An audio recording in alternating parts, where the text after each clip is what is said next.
সবচেয়ে বেশি প্রিয় সেই জুতো জোড়া ছিঁড়ে যায় সবার আগে।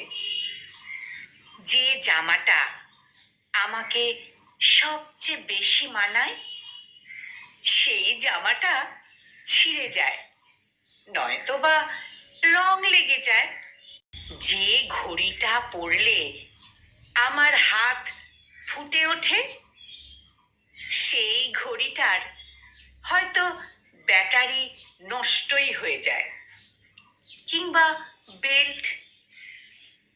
যে মানুষটাকে সবচেয়ে বেশি প্রয়োজনীয় মনে হয় সেই মানুষটাই হয়তো ছেড়ে চলে যাবে, কিংবা থেকেও না থাকার মতো করে থাকবে।